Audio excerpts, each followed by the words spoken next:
Hello, everybody. Welcome to a webinar from Credit Suite. My name is Jimmy, and I'll be walking you through this today. Today, we are actually going to speak about how to increase your fundability with your business office setup. All right, so there is a phone number to reach us, 877-600-2487, info@creditsuite.com. Another great way to get a hold of us. Speak to a sales consultant if you have any questions during or after this presentation. All right, so let's dig right in. Fundability, right? Some fundability elements are impossible to control. I mean, it's just fact, right? Like, so your time of business, you can't slow that down or speed that up. That's an uncontrollable. Others can be controlled by the ownership, right? So this includes a lot, which has to do with like your business office, such as your business address. That would be something that is controlled by you. Some factors affecting fundability continued, right? And can be overwhelming when you start to realize just how much affects the fundability of your business. In fact, there are 125 factors that affect a fundability. So they are broken down into four main principles. We're going to talk about the foundation today. So most business owners realize that their business credit reports and financing statements affect their ability to get funding. Similar to personal credit, right? So good credit report and then good income, right? Whether it's personal, we're talking personal, but we're talking business today. Good business credit reports and then good business cash flow or revenue coming in through business bank statements. Very few realize that the actual process of applying for funding can make a difference. And while many realize that some parts of the way their business is set up can affect fundability, most business owners do not realize the depth of detail that's involved. It's a lot. All right, so this is how you should structure and set up your business to help with the fundability, to make it considered lendable, right, to business credit lenders. So it has to be set up in a very specific way to build fundability. Each step is just as vital, right? So, and if you miss one, it could do more harm than you may think. You're going to need an EIN and you're going to need to incorporate. This may or may not surprise you. Basic stuff here so far, right? You need an EIN number. That's going to help replace your social. Instead of personally guaranteeing, now your EIN number kind of becomes a social for the business. Incorporating the business, registering with the Secretary of State, obvious as well. So this may or may not surprise you, but it probably does make sense as you're looking to create an entity separate from the business's ownership. So that's key. This will be a theme that you'll see here. Separating the business from the business ownership. Not using anything personal. Making the business look like it is set up and structured on its own. It is its own entity. So remember that. Right. So what does not make sense to a lot of business owners is the idea that much of what has to do with their actual business office can actually affect fundability. So here's one example. So a business name, a business address, a business phone number, even a website and an email address can make or break your ability to get funding for your business. When it comes to your business office and fundability, here's what you need to consider. The name of your business and whether it is consistent everywhere it is used, right? So matching, everything needs to match. Your IRS, your Secretary of State, Dun & Bradstreet, any leases on buildings, anything that has an application on it, it all needs to match. Your business name needs to be consistent. If there are commas, if there are ampersand signs, if there are colons or semicolons, like it all has to be proper and spelled out properly, or that can throw up a red flag when you're applying for credit. Your business address, another example, phone number, email address, and website. Kind of touched on that on the last slide. All right, let's talk about business names. So yes, the name of your business affects your ability to get funding. So it should not indicate that your business is one that is risky. If you're opening a business that is considered to be high risk by the lenders, for example, like a travel agency, do not name it Carla's Travel Agency. You can name it Carla's or anything else that does not make it obvious that this is a high-risk business. So this is not being sneaky. It's just a way to ensure that you make it as far into the process as possible without being denied for funding. Depending on the lender, they could deny immediately if they can see at a glance that the business is in a high-risk industry. They may deny before they get any further than just the business name. You don't want that to happen. Your business name has to be consistent. So if you list it one way on your application, it's a different way everywhere else. Whether on your business card, your phone listing, your website, your Secretary of State, lenders could deny. It's not matching it. It's going to throw up red flags. It looks like fraudulent activity. So make sure you use it consistently and spell it consistently the same way everywhere. All right. So this means that even little details like looking an ampersand sign in one place, the word and in another, it can cause a denial. So stay consistent. Inconsistency throws up a red flag for fraud. A lot of lenders will not investigate. They will just deny. So it's a lot of the systems are automated in the beginning. And if they detect anomalies or something that it's not consistent, the system will shut it down before it even gets reviewed by a person. The actual physical location of your office does not matter as much as the address. So lenders want to see a physical address where you can receive mail. This means no PO box or UPS box. If you are home-based and do not want to use your home address, then a virtual office is most ideal. All right, let's talk about that. So it's far less expensive than renting an actual office space. Here are 3 virtual office providers that we love and we recommend to all of our clients. Alliance, DaVinci, Regus. Regus is probably the largest out there. Alliance is heard very good things about as well, very affordable. So what is a virtual office? Let's talk about that. I get a lot of questions about what the heck is an actual virtual office? Do you go there? Do you drive there? Do you collect mail there? So let's talk about it.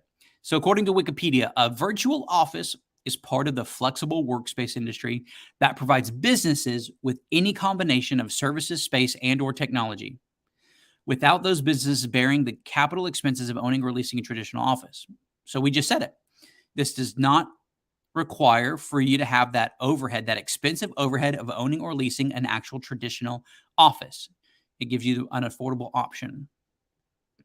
So virtual offices continue. You can often get a great city address, right? Some provide workspaces and access to conference rooms. So something to look into when you're investigating DaVinci and Regus and Alliance.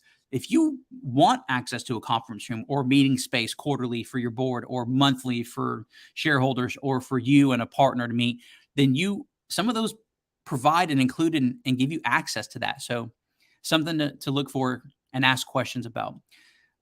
Some plans actually include receptionists. So someone looks very professional. Let's look into Regus a little bit deeper, right? So Regus offers meeting rooms, drop-in business lounges where you can work if you have a long layover during travel. So you'll be able to find out where those locations are through their website. They have a membership plan and mail forwarding and handling. This is, again, one of the biggest questions I get is where do I get my mail? What if my virtual address is 200 miles away? So mail forwarding and handling. You're going to use the business virtual address for application purposes and for anything legal. And you can use your home address or PO box for a mail forwarding address. That's how you'll take care of that. Regus, right? Again, continued options include furnished offices with high-speed internet. These can be co-working spaces or window offices or interior. Call for pricing on office suites. Co-working spaces cost the least. They have a presence around the world, and your costs will vary. So it can run anywhere from $30 to $60 or $70 per month, depending on if you're in a major city, if you're just outside a major city. So make sure you price accordingly, find out something that fits in your budget, but they have a wide range of affordable options there. You can go right to their website and actually look at some of the pricing without committing. So go do some research there. Alliance, again, Alliance Virtual Offices offers a live receptionist, meeting rooms, an office address, optional mail forwarding, very important, local or toll-free business numbers. So that could mark off 2 boxes on your fundability, right? If you can actually get a toll-free business number that can be registered. So ask the right questions there. Unlimited local and long distance calling, a voicemail by email, a custom greetings, and online control panel, etc. So Alliance offers a lot as well. So they also have a presence around the world. They're more popular non-US locations. You could do Mexico, United Kingdom, Netherlands. Costs vary there as well. Very similar to Regis. So make sure if you're looking at those, compare the two accordingly and find out which one make the most sense for you. All right. So DaVinci offers, let's talk about DaVinci. Is going to offer a live receptionist for hire, live web chat services, meeting rooms, event spaces, and an office address. They also have a presence around the world, and also the costs vary. Right. So what if your area does not have Alliance Virtual Offices or Regis or DaVinci? Get creative, right? Consider talking with local business owners, find out what they do. Perhaps there are shared spaces so that you get on the internet, look for shared office spaces locally to you, and find that as an option as well. I'm sure between the three, you're going to find something somewhat close. And remember, you're not necessarily, a lot of clients aren't necessarily even going ever to an office. They're doing this strictly to have an office address to be able to be lendable during building business credit, right? So what if your area doesn't offer Alliance, Regis, or DaVinci? Continued. It might help to talk to local computer user groups or consider going out of state if you're close to the border. So they may have more options there, but pay attention to tax laws when you do that. For example, neither Tennessee or Texas have state income taxes, but Arkansas does. So some border cities in Arkansas have exemptions, but others do not.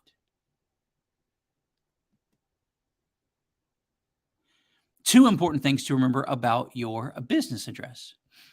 So not wanting to use your home address is understandable. Realize it isn't hard for anyone to get regardless. So a virtual address is not a lot of protection. Some lenders will not accept a virtual address. So keep that in mind as well. Virtual addresses can be a good option, but using one could limit funding options somewhat. Needs to be, so business phone number, let's talk about that now. A business phone number, it needs to be a dedicated separate number for the business only. Remember, I spoke earlier about actually separating personal from business, making sure the business is its own entity. So a virtual address does that versus the home. A separate number for your business versus using a cell or a home landline obviously makes it look like it's standing on its own. So it should be a toll-free number. It needs to be listed in the 411 directory. Voice over internet protocol is fine. Business website and email address. So stay away from free web hosting and free email services. Your business website is your first impression on many. If a lender looks at it and it does not look professional, then it will not be very assuring to the lender. So if you have a website, the lenders are going to look at it. A website in a lot of scenarios are not required. It is something that is just recommended. So if you have a retail environment or depending on the industry that you're in, a website makes 100% sense. There are some times that a website does not. But if you have a website, if you do have a website, then make sure that your business name is on there properly. It doesn't say it's going out of business. Don't throw up any red flags to the lenders. So again, if the lender looks at it and it's not professional, it's not a good first impression. Free web hosting, free email services. Web hosting, $10 to $15 per month, $20 per month. So something very affordable. It's worth just having that option. Let's continue this. A professional website should look good and work well. It should be very user-friendly. It is wise to hire a professional web designer. Your business email address should have the same URL as your website. Often an email can be included in your hosting package. So for example, GoDaddy can do a website and they can also include an email for you. So website and email can be comboed into that scenario. So do not use an account from Gmail, Yahoo, AOL, Hotmail, any of that stuff, right? Do not use free email services. That is, if you say Jimmy at creditsuite.com is a lot better than Jimmy at yahoo.com or at gmail.com. So something to look professional, have your business name listed as the domain name there. Let's recap. So the way that your business office is set up can actually affect fundability. The ability of your business to get funding.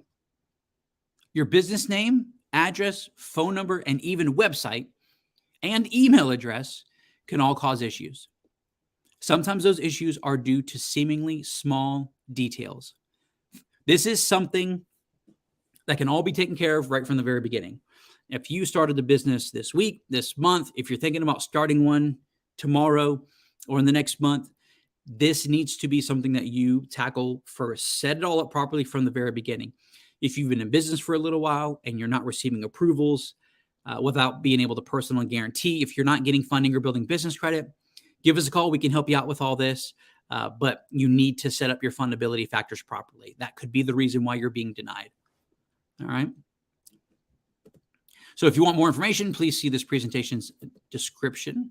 Next time, being tomorrow, we're going to cover your tier 2 vendors, including what they are, how to get them, where to find them, and why you need them. A lot of really good, juicy information here on this next webinar. So tier 2 vendors.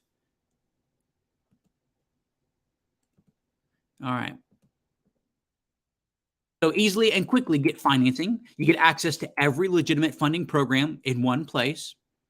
You pay us no fees ever. Use your loan volume to get low rates and fees. And you get a business blueprint to graduate to SBA loans. So you can never look for funding again. All right. Well, I appreciate y'all's time. Today was short. A lot of good information packed into just a couple minutes.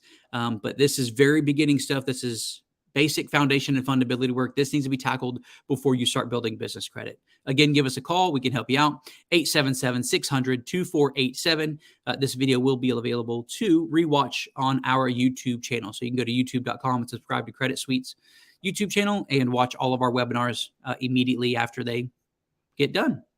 Thank you so much.